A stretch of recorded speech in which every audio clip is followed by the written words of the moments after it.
A poor boy begs a billionaire to save his mother in the hospital. But what he can't believe is the scorching Houston sun beat down on the pavement, making the air shimmer like rippling glass. The heat was relentless, pressing down on the city with an unforgiving grip. Noah, a 6-year-old boy with worn-out sneakers and clothes that barely fit his small frame, stood at the corner of Main Street gripping a tattered wicker basket filled with neatly wrapped candy. His dark brown eyes, too serious for a child his age, scanned the passing crowd with quiet determination. Candy. Just one sale. That's all he needed. Excuse me, ma'am, would you like to buy some candy? His voice was soft, polite. He held up a chocolate bar to a woman in a navy blue business suit, her heels clicking sharply against the sidewalk. She barely glanced at him before pulling her purse closer and striding past him without a word. Her perfume lingered in the air, a sharp contrast to the dusty scent of the city. Noah let her go without another word. He had learned long ago that begging wouldn't get him anywhere. People didn't stop for kids like him. He wasn't loud, wasn't a problem, wasn't someone who made them feel guilty enough to throw him some spare change. He wasn't anything at all to them. His fingers tightened around the basket handle, his knuckles turning white as he turned back to the sea of people rushing past him. Sir, please, just $1. He tried again, stepping toward an older man in a crisp gray suit. The man barely paused, shaking his head as he pressed a cell phone to his ear. Noah's outstretched hand dropped back to his side, his heart sinking. Rejection was normal. The city moved around him like a machine, tourists pointing at skyscrapers, street vendors shouting over the hum of car engines, businessmen checking their watches as they hurried toward meetings. People had places to be, lives to live. Nobody noticed the small boy standing alone, sweating under the blazing sun, trying to make enough money to keep his mother alive. A gust of wind blew a loose strand of hair into his eyes, and he blinked rapidly, swallowing the lump forming in his throat. He couldn't get discouraged. He had no choice but to keep going. With a sigh, he adjusted the basket and sat on the edge of the curb, careful to keep his legs tucked under him so he wouldn't trip anyone. He was exhausted. His feet ached, his stomach twisted with hunger. But none of that mattered. The candy wasn't for him. Every dollar he earned went toward his mother's medicine, the only thing keeping her from slipping away entirely. That thought kept him moving, even when the world refused to see him. His mother, Emma, lay in a tiny, dimly lit apartment on the outskirts of the city, barely able to lift her head from her pillow. The weight of her sickness crushed her, and Noah knew she was running out of time. Before he had left that morning, she had whispered, "Stay home today, baby, just rest." But Noah had shaken his head, kissed her forehead, and promised, "I'll be back soon, Mama, just rest, okay?" And now, as the hours stretched on and the sun dipped lower in the sky, Noah felt the weight of that promise pressing down on him. He had to make enough today. With a renewed sense of determination, he rose to his feet and called out again, his voice hoarse but unwavering. "Candy, just $1. Across the street, he spotted a woman handing a beggar $1, her face soft with sympathy. Noah's heart leapt with hope. Maybe she would buy something from him. He hurried over, holding out a small peppermint wrapped in red foil. "Ma'am, please, just $1 for some candy." But her expression shifted the moment she saw him. Her smile faded, and she shook her head quickly. "Sorry, sweetie, not today," she murmured before walking away. Noah stood frozen for a moment, the sting of rejection sharp and unrelenting. He didn't understand. Why would people give money to someone doing nothing, but not to a child trying to work for it? The hours dragged on, the sky turning a soft orange as the sun began to set. His basket was still too full, and his pockets felt painfully empty. His stomach clenched, a dull ache spreading through him. But he ignored it. He had no time to be hungry. A burst of laughter echoed from the nearby park, and Noah turned his head to see a group of kids his age tossing a frisbee back and forth. Their clothes were clean, their faces bright with joy, their hands empty of responsibility. For a moment, Noah's steps faltered. He wondered what it felt like to be them. To not worry, to not sell candy to keep your mother alive. But the thought vanished as quickly as it came. He didn't have time for games. With a deep breath, he forced his gaze away from the children and back to the sidewalk. Keep going. One more sale. Just one more. When Noah finally returned home, the sky was a blend of pink and purple, the apartment dim and eerily silent. The first thing he saw was his mother, still lying on the mattress, too weak to lift her head. Her face lit up weakly when she saw him, her trembling hand reaching out as if just seeing him gave her strength. "Did you sell much today, sweetheart?" she asked softly, her voice barely above a whisper. Noah forced a smile, kneeling beside her and pulling a few crumpled bills and coins from his pocket. "Enough to get some medicine tomorrow," he said, trying to sound excited. He didn't tell her about the blisters forming on his heels. He didn't tell her about the hours of rejection. He didn't tell her that people walked past him like he wasn't even there. None of that mattered. He had made it through another day. And for now, that was enough. Emma's tired eyes glistened as she reached out and stroked his cheek with a trembling hand. "You're so strong, baby," she murmured, her voice full of love, full of sorrow, "stronger than I'll ever be." Her breathing hitched, her body suddenly trembling. Noah's heart stopped. "Mama?" he whispered, his voice small. Emma's fingers slipped from his cheek, her body sagging against the thin mattress. Her breath slowed, her lips parted, and then, nothing. "Mom?" Noah's chest tightened, his small hands shaking as he grabbed her shoulders. "Mom, wake up, please." No response. Terror surged through him as he screamed, his voice raw, desperate. He grabbed the empty water bottle beside her and ran, his feet pounding against the pavement as he shouted for help. Somebody, anybody. His mother was dying, and he had no idea what to do. The harsh fluorescent lights of the hospital flickered slightly, casting a dull glow over the waiting room filled with tired faces. Hushed whispers, and an overwhelming sense of despair. The cold, sterile air was thick with the scent of antiseptic, a stark contrast to the humid streets of Houston that Noah had just run through. His lungs burning, his legs trembling from exhaustion. His tiny hands clutched the empty water bottle, his fingers shaking as he stood on tiptoe at the hospital's front desk. "Please, my mom, she's really sick. You had to help her," he pleaded, his voice hoarse from running and crying. The receptionist, a woman in her mid-40s with dark circles under her eyes, glanced at him over her glasses, barely hiding her annoyance. She sighed and gestured toward the clipboard in front of her. "Fill out the form, honey. Have a seat. A doctor will be with you when they can," she said, her voice indifferent. Noah's stomach dropped. A form? A wait? His mother didn't have time for that. "But, she can't breathe." Noah choked out, his voice rising with panic. The receptionist barely looked at him before returning to her computer screen. "Sir, we have other patients waiting. Just take a seat." Noah felt his small body tremble with helplessness. He turned to look at his mother, who was slumped in the wheelchair one of the nurses had brought out for her. Her head hung low, her breathing ragged and uneven. Sweat glistened on her pale forehead, her lips slightly parted as though every breath took everything she had left. Noah swallowed hard. He had promised her, he had promised to help. And now, he was watching her slip away, and he didn't know what to do. His heart pounded painfully as he knelt beside her, gripping her frail hand in his. "Mama," he whispered, tears streaming down his dirty cheeks. "Please stay awake, please just a little longer." Emma's eyelids fluttered, her breath coming in shallow, painful gasps. Her fingers curled around his for just a second, then went limp again. "No, no, no, no." Noah's hands shook violently as he turned back to the receptionist. "Please," he begged, "please. You had to help her now. I don't have money yet, but I will. Just, please don't let her die." The woman glanced up again, her expression softening slightly at the sheer desperation in his voice. "I'm sorry, sweetheart," she said, her voice quieter now, but still firm. "We need payment before we can proceed with anything beyond basic care." Noah froze. Payment? He didn't understand everything about hospitals, but he knew what that meant. They wouldn't help her unless he had money.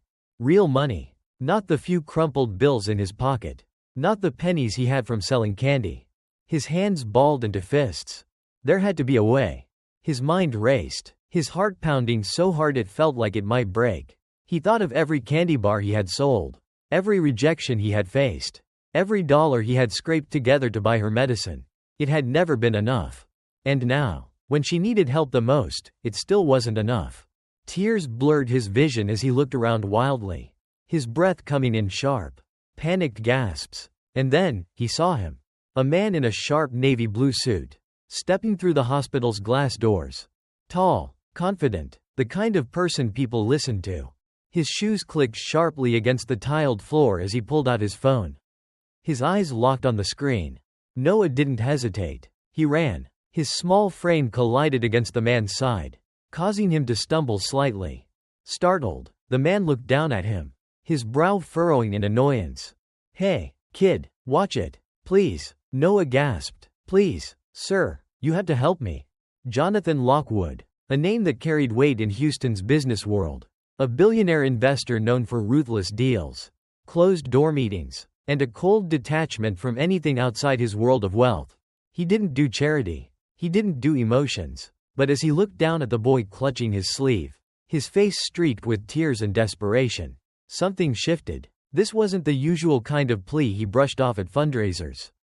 This was raw. "Slow down, kid," Jonathan said, his tone cautious. "What's wrong?" Noah's voice cracked as he spoke, his entire body trembling. "My mom, she's really sick," he cried. "The hospital won't help her because I don't have money. But she's dying. Please, I swear I'll pay you back. I just need someone to help her." Jonathan stared. For the first time in years, he didn't have words. His eyes flickered to where Noah was pointing, to the frail woman in the wheelchair. And suddenly, something twisted in his chest. She was pale, too pale. Her breathing was uneven, and even from across the room, he could see the way her fingers barely curled over the armrest, as if she didn't even have the strength to hold on anymore. Something about the scene unsettled him. This wasn't just a random sick woman in a hospital. Something about her looked familiar. And the boy? The boy looked too much like someone he used to know. Jonathan's throat tightened as a memory surfaced, a hotel lobby 6 years ago. A fleeting night of warmth in the midst of his cold, empty life. Could it be? No, it wasn't possible. But as he stared at the woman again, the resemblance hit him like a freight train. His pulse thundered in his ears. "Sir, please," Noah sobbed, pulling at his sleeve again. "Please, I don't want her to die." Jonathan blinked, snapping back to reality. And in that moment, he made a decision. "Where's the doctor?" he asked, his voice sharper than before. Noah's eyes widened. "Over there," he pointed, his voice trembling. Jonathan turned on his heel and strode toward the front desk. The receptionist opened her mouth to give him the same speech she had given Noah. But Jonathan cut her off with a single, ice-cold glare. "Get the best doctor in this hospital. Now." The woman hesitated, recognizing his name, his power. But sir, there's protocol." Jonathan reached into his pocket, pulled out a sleek black card, and slammed it onto the desk. "I don't give a damn about protocol," he snapped. "Charge everything to me. Just get her treated." The receptionist's eyes widened. "Why, yes, sir," she stammered, fumbling for the phone. Jonathan turned back to Noah, his chest tightening at the sheer shock and gratitude in the boy's expression. Noah's legs gave out, and he collapsed onto his knees, sobbing into his hands. Thank you," he choked out between gasps. Jonathan felt his throat tighten, a rare, unfamiliar sting behind his eyes. For the first time in his life, he realized money wasn't the most powerful thing in the world. Desperation was. And this boy, this 6-year-old who had spent his days begging strangers to help his mother, had just shown him the rawest, most human thing he had ever seen. Jonathan knelt beside Noah, resting a steadying hand on his shoulder. "She's going to be okay," he said quietly. And for the first time since his mother collapsed, Noah believed it. To be continued? If this story touched your heart, leave a comment below to encourage Noah. What would you have done in Jonathan's position? Let us know in the comments. Don't forget to like and subscribe for more powerful, emotional stories. We have more inspiring journeys coming your way.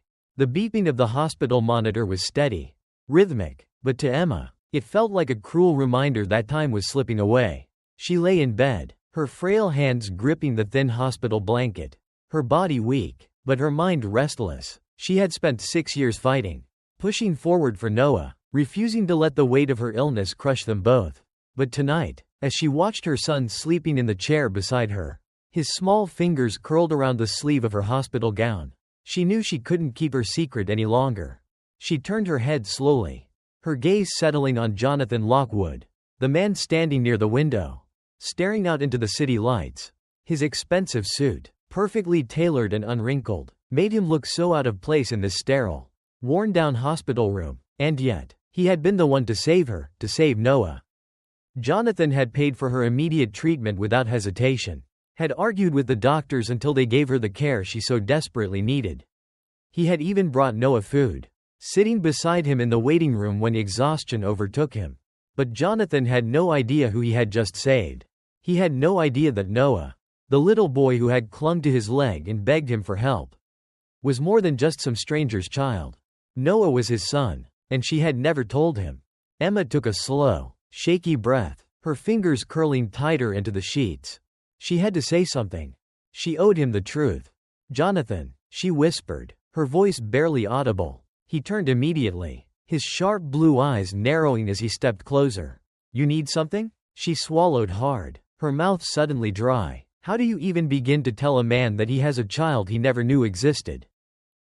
She faltered, glancing down at Noah, who stirred slightly in his sleep. "I need to talk to you." Jonathan pulled up the chair beside her bed, his usual mask of indifference slipping into something softer. "All right," he said, "I'm listening." She exhaled shakily, staring at the ceiling for a long moment before finally whispering, "Noah is yours." Jonathan didn't react at first. His expression didn't change, his body didn't tense. He just stared at her.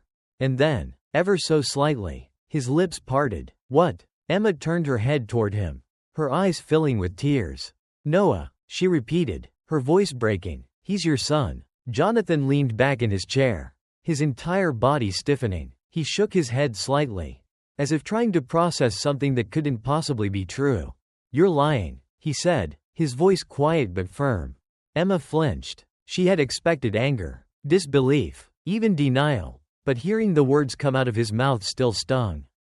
"I wouldn't lie about something like this," she whispered. Jonathan's hands clenched into fists.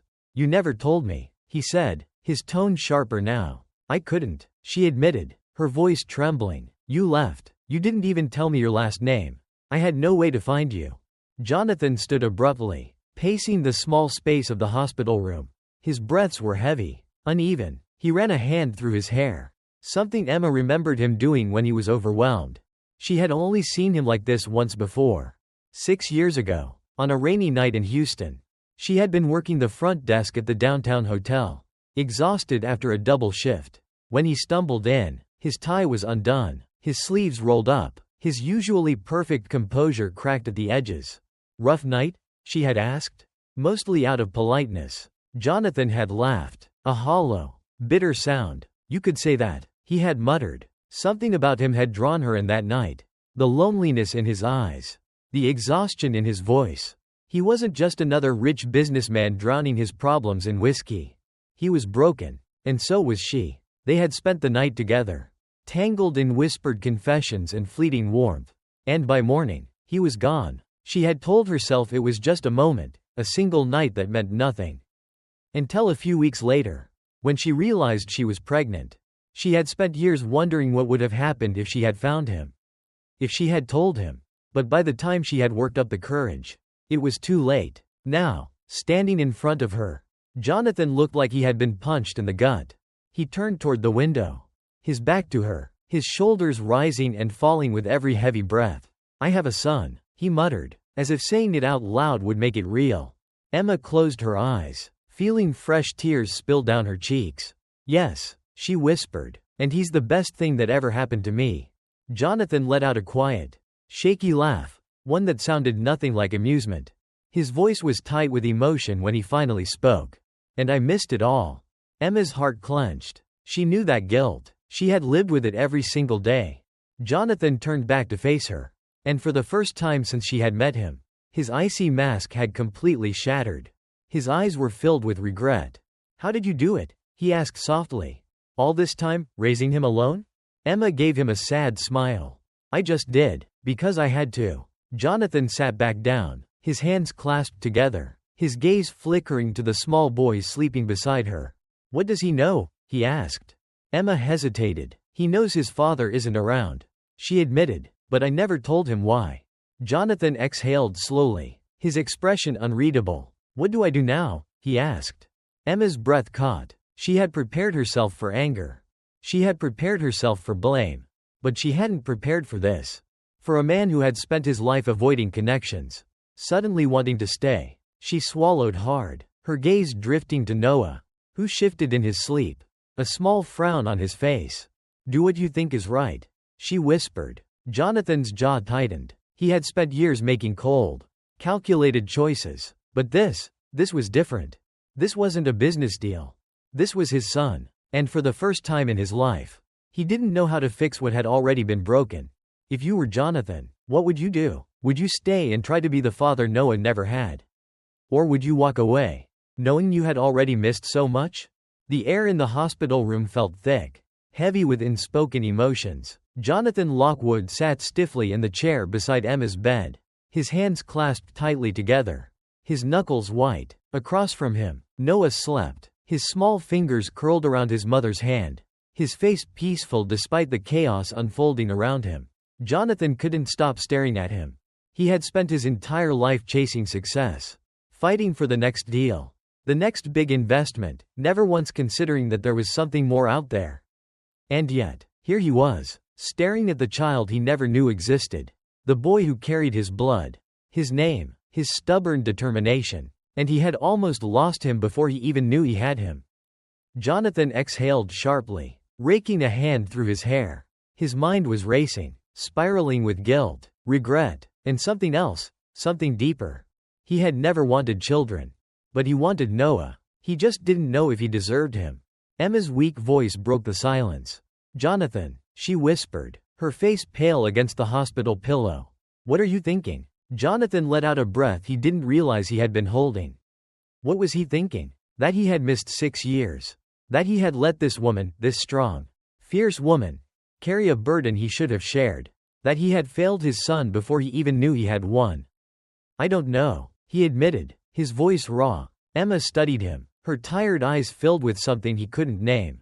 Not anger, not resentment, something softer. He needs you, she said finally. Jonathan swallowed hard. Did he? Did Noah, this bright, determined little boy, really need a father who had never even tried to be one? He glanced at Noah, watching the steady rise and fall of his small chest. And suddenly, the answer was clear. Yes, he needed him now more than ever. Jonathan sat forward, his elbows resting on his knees. His entire life had been built on logic, on numbers, on calculated risks. But this was the most terrifying decision he had ever made.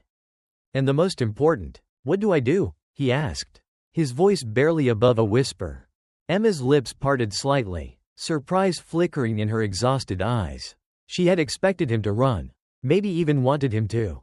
But he wasn't going anywhere.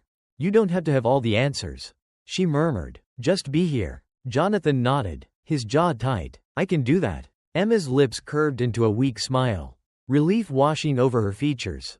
But Jonathan knew this wasn't going to be easy. Noah didn't know him. He wasn't just going to walk into this child's life and expect him to call him Dad. He had to earn that right. He clenched his fists, his resolve hardening. He would earn it. Later that night, Jonathan found himself standing in the doorway of Noah's hospital room, watching the boy scribble something onto a small notepad. His tongue peeked out in concentration, his brows furrowed, a habit Jonathan recognized immediately. He did the same thing when he was thinking. Something in his chest tightened. He knocked softly. Noah looked up, his big brown eyes meeting Jonathan's. Hi, Jonathan said awkwardly, stepping inside. What are you drawing? Noah hesitated, then flipped the notebook around. A superhero. Jonathan smiled. He looks tough. Noah nodded. He is. He saves people, no matter what. Jonathan swallowed, feeling something catch in his throat. I bet your mom is your superhero. Huh? Noah's face lit up with pride. She's the best. Jonathan glanced at Emma, who had drifted off to sleep, her breathing still shallow, but steady. She is, he agreed softly. Noah looked down at his drawing, suddenly shy. Do you have a superhero? He asked. Jonathan hesitated, the weight of the question pressing down on him. No, he admitted, but I think I'm starting to find one. Noah tilted his head. Who? Jonathan gave him a small, soft smile. You. Noah blinked, his little hands tightening around the edges of his notebook. Jonathan saw the doubt in his eyes, the uncertainty, and he understood. He had been gone for 6 years. One conversation wasn't going to fix that. But it was a start. The next few days were a battle. Noah was hesitant, unsure of Jonathan's presence. At first, he barely spoke to him, only answering in short words, avoiding eye contact. Jonathan didn't push. He just showed up. Every morning, he brought Noah breakfast. Every afternoon, he sat with him while Emma slept. Every night, he made sure Noah had a warm blanket and a bedtime story. He wasn't perfect. He fumbled. He made mistakes. But he never left. And slowly, Noah began to trust him. One evening, as Jonathan sat beside him, watching him color in a picture of a rocket ship, Noah finally spoke. "Are you gonna stay?" Jonathan's breath hitched. He looked down at Noah, this brave, hopeful boy who had been let down too many times. And he made a promise. "Yes," he said, "I'm staying." Noah studied him for a long moment, as if trying to decide whether or not to believe him. Then, slowly, he slid his drawing over. "For you," he whispered. Jonathan looked down at the small picture, a rocket ship with 2 people inside. One had Noah's name written above it. The other had one word. Dad. Jonathan's vision blurred, his chest tightening with an emotion he hadn't felt in years. Not success. Not pride. Something deeper. Something real. He carefully took the drawing, swallowing past the lump in his throat. "Thank you, Noah." Noah gave him a small, tentative smile. And Jonathan knew, this was only the beginning. If you were Jonathan, what would you do? Would you fight for the son you never knew, even if it meant facing the guilt and regret of the past? Would you risk rejection, knowing that love isn't something you can buy, but something you have to earn? Jonathan is fighting for his family. But he can't do it alone. He needs your support. If you believe Jonathan deserves a second chance, leave a comment saying, "Never give up." If you think Noah is the real superhero, comment, "Noah is the strongest."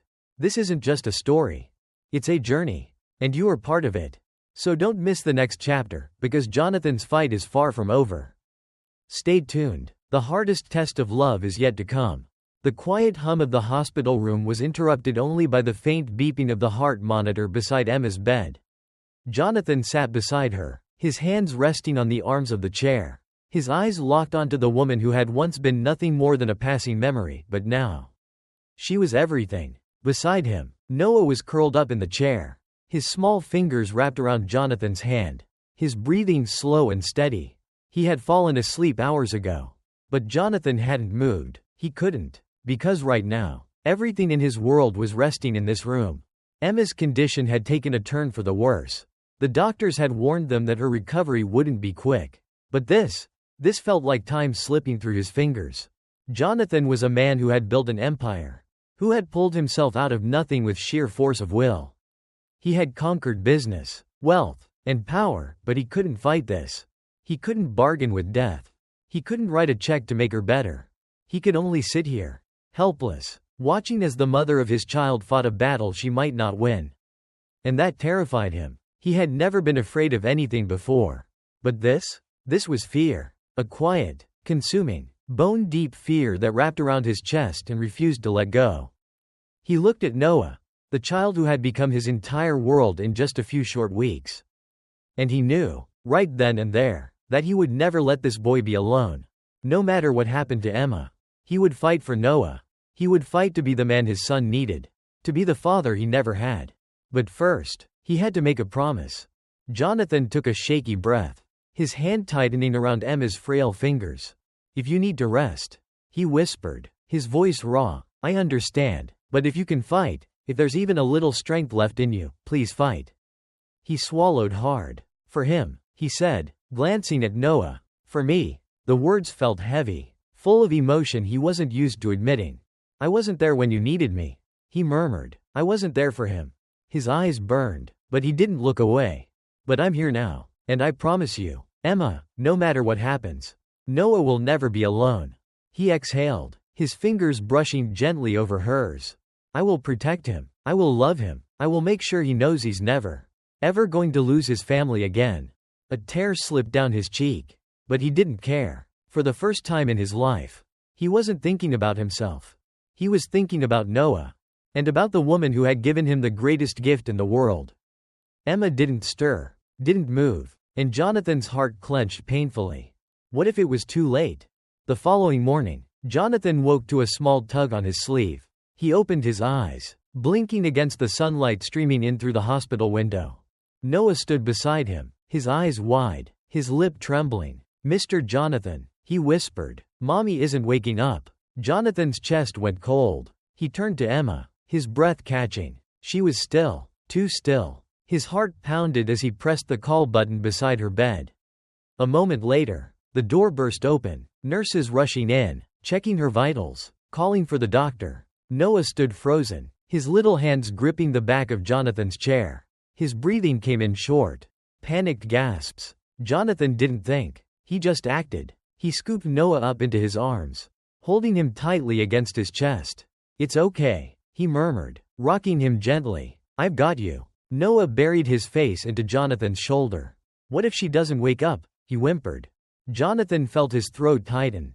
He couldn't lie to the boy. He couldn't promise something he wasn't sure of.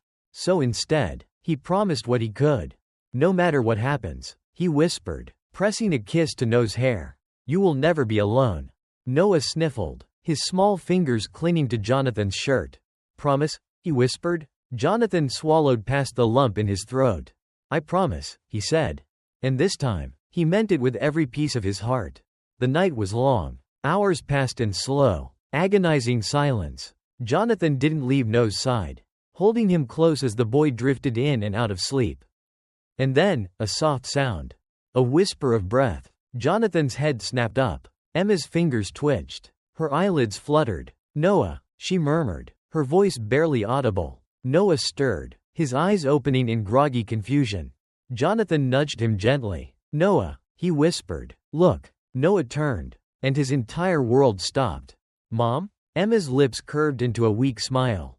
"Hey, baby," she whispered. Noah launched himself forward, burying his face into her chest. Sobbing, Jonathan watched, his chest tight, his breath shaky. And for the first time in his life, he prayed, "Thank you. Thank you for giving this boy his mother back. Thank you for giving him another chance. Thank you for letting me keep my family. This is what love is. It's not about money. It's not about success. It's about being there. It's about choosing to stay when it's easier to leave." Jonathan made mistakes. He walked away when he should have fought. But now he's standing beside his son and the woman he should have never left behind. And that matters. That changes everything. The days following Emma's recovery were a delicate balance between hope and uncertainty. She had woken up, her frail voice whispering Noah's name. But the road to healing was far from over. Every breath she took was a reminder of how close she had come to slipping away. And Jonathan was a man who had never known fear the way he did now. He had built his empire on power, on control. He had spent years making decisions that affected thousands of lives. Yet never once had he felt this kind of helplessness. But for the first time in his life, he had something worth fighting for that wasn't built on numbers or profit margins. He had a son, and he had Emma. As she lay in her hospital bed, weak but alive, Jonathan sat beside her, Noah curled up on his lap, his small hand clinging to the fabric of Jonathan's jacket. He had barely left his mother's side, his young heart unable to bear the thought of losing her again. Jonathan wasn't sure how to fix things, but he knew one thing with absolute certainty: he wasn't going anywhere. "Mommy," Noah whispered, his voice so small it made Jonathan's chest ache. "Are you still tired?" Emma smiled faintly, reaching for his little hand. "A little, sweetheart," she murmured, "but I feel better with you here." Noah's lips wobbled. He was trying to be brave, just as he had been all along. Jonathan felt a lump rise in his throat. He had spent years chasing wealth, believing it would fill the void inside him. But watching his son, try to be strong for his mother? It shattered him in a way he had never known possible. He had missed so much. Years of first words and first steps. Years of scraped knees and bedtime stories. Years of being a father. And now, he had to make up for it. "Come here, buddy," Jonathan whispered, shifting Noah so the boy could lean against him. "She's going to get better. Okay? We just have to help her rest."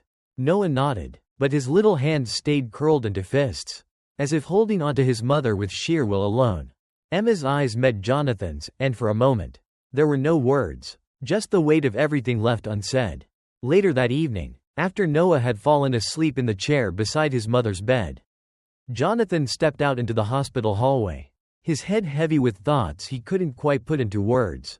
He had made mistakes, too many to count. And it wasn't just about Emma. It was about his own past.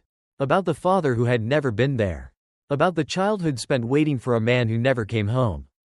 Jonathan had sworn he would never be like him. And yet, he had walked away from his own son without ever knowing it. He exhaled sharply, dragging a hand down his face. He was tired of running from the things that actually mattered. When he turned, he found Emma's doctor standing a few feet away, looking hesitant. "Mr. Lockwood," the doctor said, "can we talk?" Jonathan's pulse spiked. Bad news never came with hesitation. He stepped forward, his hands clenched at his sides. "Is something wrong?" The doctor hesitated before speaking. "Emma is stable, but her recovery isn't just about physical health. She's been under enormous stress for years. And now that she's finally getting help, her body is adjusting." Jonathan frowned. "What does that mean?" "She's exhausted. Her immune system is weak. She needs stability, peace. She can't go back to struggling just to survive." Jonathan's chest tightened. He knew what the doctor wasn't saying. Emma needed a future that didn't involve endless worry. And it was up to him to make sure she got it. That night, Jonathan sat at Emma's bedside, watching as she slept. Her breathing was slow, steady, but the shadows under her eyes told a story of years spent fighting battles she never should have fought alone.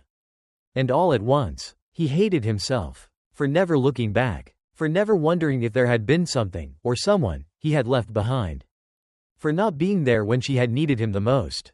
Emma stirred, her eyelids fluttering open, and her gaze landed on him. "Jonathan?" His throat worked as he leaned forward. "Yeah, I'm here." She studied him for a long moment before exhaling softly. "You don't have to stay. You know." His jaw tightened. "I do." Emma's lips pressed together. "Why?" Jonathan hesitated before answering. "Because I should have been here a long time ago." A silence stretched between them, filled with things neither of them knew how to say. Finally, Emma spoke, her voice softer than before. "I never told you. I never asked." Jonathan admitted. She nodded slowly. "I didn't know how. You were gone before I could." Jonathan swallowed the lump in his throat. "Would it have changed anything?" Emma looked away. "I don't know." But Jonathan did. It would have changed everything. Because if he had known, if he had even suspected, he would have moved mountains to be there. And now, he would spend the rest of his life proving it. The next morning, Jonathan made a decision, one that would change everything. Emma and Noah were coming home with him. Not to some empty hotel room.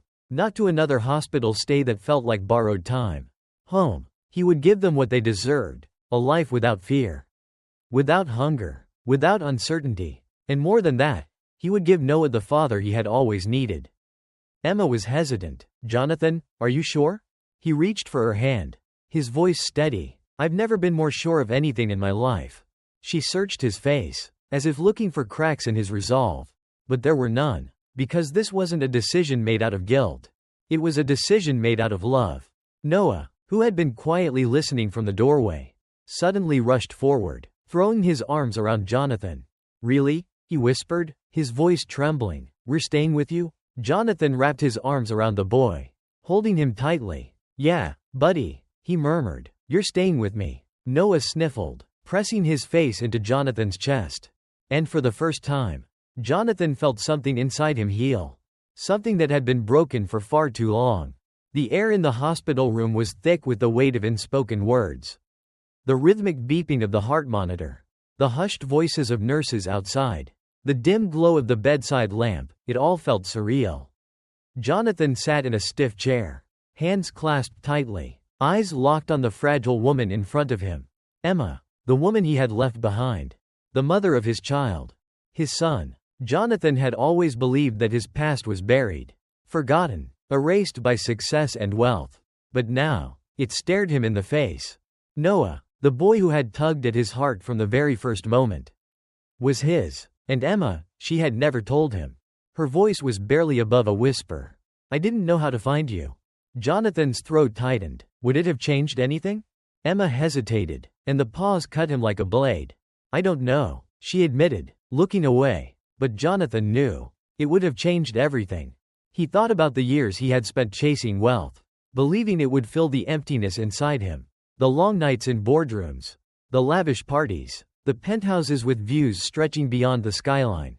But what did any of it mean now? It was empty. Because his son had been out there, alone. Because Emma had been suffering while he lived in luxury. Because the one thing that truly mattered, family, he had let slip through his fingers without even knowing it. Jonathan dragged a hand down his face, his pulse pounding. Why didn't you try to tell me? Emma exhaled, her gaze fixed on the blanket she clutched with trembling fingers. I was scared, she whispered. I didn't think you'd want him. Jonathan felt the words like a punch to the gut. How could she think that? He turned sharply, standing up and pacing to the window. The city stretched below, its lights twinkling in the night, oblivious to the storm raging inside him. I had a right to know, he said, his voice rough with emotion. I lost 6 years of his life. Emma. She flinched. You left first. Jonathan. Silence. A suffocating silence. She wasn't wrong. He had left. 6 years ago. Broken and lost. Drowning in his failures. He had walked away from everything familiar. Houston had been suffocating him. His relationship with Brittany unraveling. His company on the brink of collapse. So, he ran. And in doing so, he had unknowingly left behind the most important thing he had ever created. Jonathan turned back to Emma, his chest tight. I should have been there, he admitted, his voice raw. I should have known. Emma looked at him then, her tired eyes full of something he couldn't quite name. But you're here now, she said softly. And just like that, something cracked inside him. The next morning, Jonathan woke up to the sight of Noah asleep on his chest. It was a feeling he had never experienced before, a small, warm weight of unconditional trust. He lay still, watching the rise and fall of his son's tiny breaths. His son. The realization hit him all over again. A tidal wave of emotions that left him breathless. How had he missed this? How had he spent years thinking money mattered when the most precious thing he could have ever asked for had been living in a world without him? Noah stirred, his little hands curling into Jonathan's shirt. His eyes blinked open, full of sleep and something else, trust. You're still here, Noah mumbled. Jonathan swallowed against the tightness in his throat. Yeah, buddy, I'm still here. Noah's small fingers tightened around his shirt. Are you gonna stay? Jonathan felt his heart crack wide open. There were so many things he wanted to say. So many promises he wanted to make. But only one mattered. Yes, he said firmly. I'm not going anywhere. Noah's lips wobbled for a moment before he buried his face in Jonathan's chest. Tiny shoulders shaking with silent emotion. Jonathan held him close, his own eyes burning. How had he ever thought wealth could replace this? How had he ever lived without it? That afternoon, Emma sat up in bed, her strength slowly returning. Jonathan sat beside her, watching as Noah played quietly with a small toy car on the windowsill. He looked so happy, so at peace. But Jonathan knew the fight wasn't over. Emma still had medical bills she couldn't afford. Noah still had a future that needed to be built. And Jonathan, he had a decision to make. He reached for Emma's hand, hesitating only for a second before squeezing it gently. Come home with me, he said. Emma's eyes widened. What? Jonathan cleared his throat, forcing himself to hold her gaze. Come home with me, he repeated. Both of you. Emma shook her head, pulling her hand back. Jonathan, it's the right thing to do.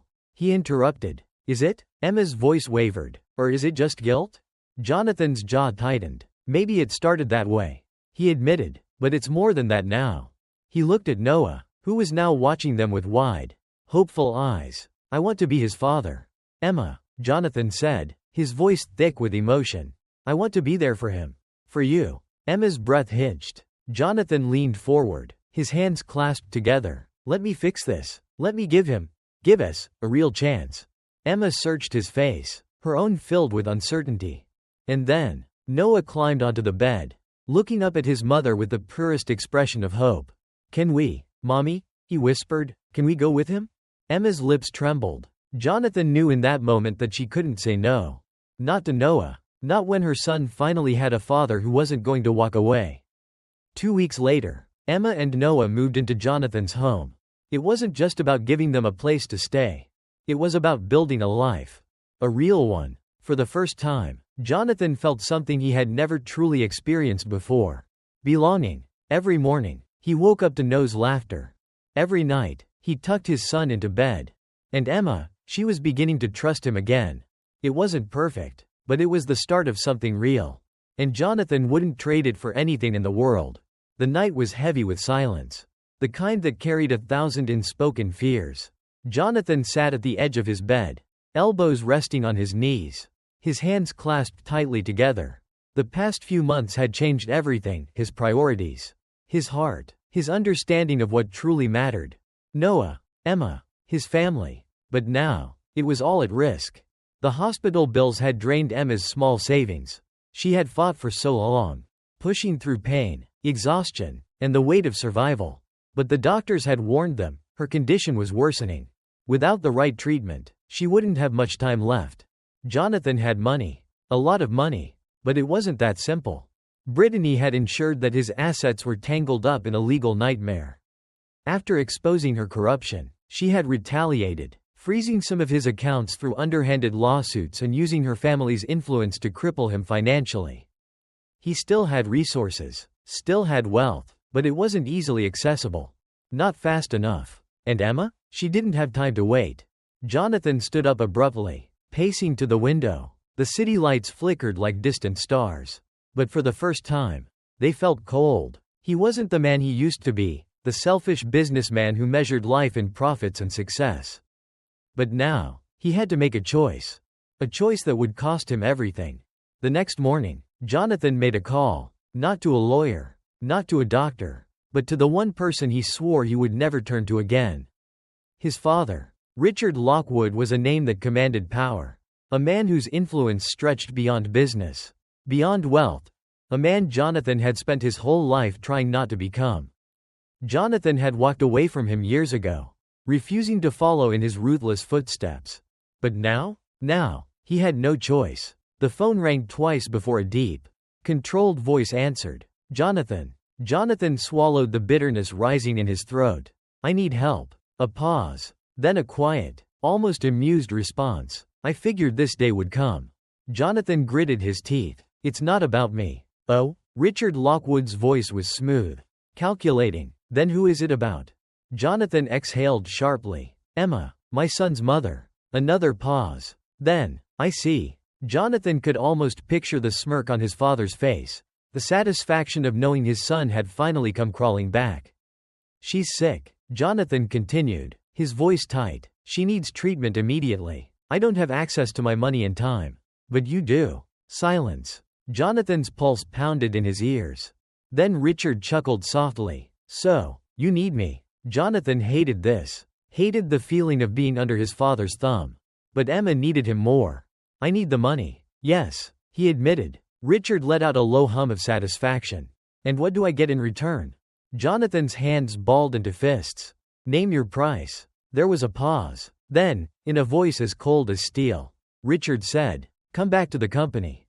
Jonathan's chest tightened painfully. It was the one thing he had vowed never to do. Working for his father meant selling his soul. Becoming like him. The man who had controlled him. Broken him. Shaped him into someone he despised. And yet, Jonathan glanced toward Noah's room, where he could hear his son's soft, steady breathing. Noah needed his mother, and Jonathan had promised he would do anything to keep them safe. Fine, he whispered. Richard exhaled, satisfied. Good, the money will be transferred in an hour. The line went dead. Jonathan let out a shaky breath. He had done it, but at what cost? Later that night, Jonathan sat with Noah on the couch. The boy curled up against his side. The hospital had called. Emma's treatment had begun. She had a chance now. A real chance. Noah sighed contentedly, looking up at Jonathan with sleepy eyes. Mommy's gonna be okay, right? Jonathan ran a gentle hand through his son's hair. Yeah, buddy, she's gonna be okay. Noah smiled. You fixed it. Jonathan felt a deep ache in his chest. He wished it was that simple. He wished Noah never had to know the sacrifices parents make in silence. Noah yawned, his small hand clutching Jonathan's sleeve. You're the best, Dad. Jonathan stilled, It was the first time. The first time Noah had called him that. And it nearly broke him. He pressed a kiss to his son's head, whispering, "I love you, kid." Noah mumbled something sleepily, then drifted off. Jonathan sat there, watching his son breathe, wondering if he had done the right thing. Wondering if, in the end, he would lose himself to save them. Days passed. Emma's treatment began working. The color returned to her cheeks. Her strength slowly rebuilt itself. Jonathan never told her what he had done. He couldn't, because if she knew, she would tell him to walk away. And he wouldn't. He couldn't. One evening, as Emma sat up in bed, stronger than she had been in weeks, she reached for Jonathan's hand. "Thank you," she whispered. Jonathan smiled. "For what?" "For everything." Jonathan wanted to tell her the truth. But instead, he just squeezed her hand. Always. Because that was what love was. Wasn't it? Not words. Actions. And even if it meant selling his soul to his father. Even if it meant sacrificing everything he had built for himself. Jonathan would do it 1,000 times over. Because for the first time in his life, he finally knew what it meant to live. The sky was painted in shades of deep orange and soft gold as the sun began to set over the city skyline. The hospital room no longer felt like a place of sorrow but rather one of hope. Of new beginnings. Of a life that had been saved by a choice. A sacrifice that Jonathan had made without hesitation. Emma sat up in her hospital bed, stronger than she had been in weeks. The frailty that had once defined her presence had begun to fade. Replaced by a quiet resilience that told Jonathan she would be okay. He had spent every evening by her side, watching her reclaim her strength.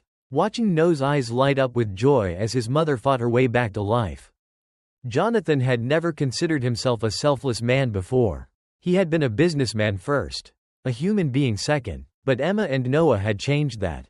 They had changed him. He leaned against the window frame, hands in his pockets, watching the streetlights flicker to life one by one.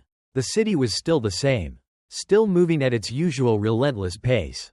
But Jonathan? Jonathan wasn't the same man who had walked into that hospital weeks ago. Behind him, Emma stirred. Her voice, soft but steady, called his name. "Jonathan?" He turned, offering her a small smile. "You okay?" he asked. His voice laced with the quiet concern that had become second nature to him now. Emma nodded, exhaling slowly. "I am now," she said, her gaze dropping to the small hand that was clutching hers tightly. Noah had fallen asleep beside her, his little fingers wrapped protectively around hers, as if he were afraid to let go. Jonathan's heart clenched at the sight. For so long, Noah had carried the weight of the world on his tiny shoulders. He had begged strangers for help, had walked miles just to make a few dollars selling candy, had wiped his mother's forehead with a damp cloth when she was too weak to move. He had been a warrior in the body of a child. But tonight, he was just a boy. A boy who could finally rest. Because he no longer had to fight alone. Jonathan pulled up a chair beside them, reaching over to tuck a strand of Emma's hair behind her ear. She froze at the touch. Not because it was unwelcome, but because it was so gentle. So unlike the man she had met all those years ago. "What happens now?" she asked, her voice barely above a whisper. Jonathan hesitated, because that was the question. Wasn't it? What happened now? Now that Emma was getting better. Now that Noah no longer had to beg on the streets. Now that Jonathan had made a deal with the devil, his own father, to save them. His jaw tightened at the thought. Richard Lockwood had given him the money. But at a price. Jonathan was now bound to the very thing he had spent his life running from. His father's world. The corporate empire that was built on greed, manipulation, and control. The very thing that had stolen Jonathan's soul once before. But this time, he had something to fight for. "I don't know yet," he admitted, his voice honest, raw. "But whatever happens, I'm not going anywhere." Emma studied him for a long moment. She had spent years surviving on her own, trusting no one but herself. But something in Jonathan's eyes, something in the way he had been there every step of the way, made her believe that maybe, just maybe, she could trust again. "Okay," she whispered, offering him a small, grateful smile. And just like that, the future didn't seem so terrifying anymore. The days that followed were quiet, but heavy with unspoken truths. Emma was improving. Noah was happier than he had ever been. But Jonathan? Jonathan was living in two different worlds. During the day, he sat in boardrooms, listening to his father's cold, calculated voice dictate the terms of his return. At night, he returned to the small apartment where Noah would run into his arms, where Emma would smile at him across the kitchen table, where life felt real. But Richard Lockwood was not a man who shared power. He wanted control, and Jonathan knew that sooner or later, his father would try to take it all away. "You have something to lose now," Richard had told him one evening, his voice dripping with quiet menace. "That makes you vulnerable." Jonathan had clenched his fists. "That makes me dangerous," he had replied. Because Richard didn't understand. He didn't understand that Jonathan wasn't fighting for money or power anymore. He was fighting for his son, for Emma, for the family that he had found in the most unexpected way. And he would rather burn his father's empire to the ground than let Richard take that away from him. The choice that changed everything. Jonathan stood on the rooftop of the office building. The city stretched out before him. He had a choice to make. Stay in his father's world, play by his rules, but lose himself in the process.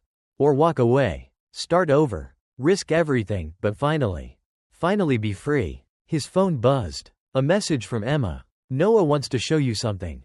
Come home soon?" Jonathan exhaled slowly, a smile tugging at the corner of his lips. And just like that, the decision was made. A year later, things were different. Jonathan had left his father's empire behind, choosing instead to build something of his own. A business that actually helped people. Emma had fully recovered, now working with a foundation that supported single mothers and children in need, because she knew exactly what it felt like to be in their shoes. And Noah? Noah was just a kid now. No more selling candy on the streets. No more sleepless nights wondering if his mother would make it. Just laughter, school, and a future full of possibilities. One evening, as the sun dipped below the horizon, they all sat together in the backyard of their small but cozy home. Noah was drawing something in his notebook, his brows furrowed in concentration. "What are you working on, buddy?" Jonathan asked, leaning over. Noah grinned and turned the notebook around. It was a picture of them, a man, a woman, and a little boy standing together, hand in hand, under the words, "My family." Jonathan swallowed the lump in his throat. He reached over, ruffling Noah's hair. "You're a great artist, kid." Noah beamed. "You're a great dad." Jonathan's breath caught in his chest. A year ago, he had been a stranger to this boy. Now, he was everything. And that was all that mattered. This story isn't just about one man's redemption. It's about the power of love, the power of sacrifice, the power of never giving up on the people who need you most. Speech balloon if you believe in second chances.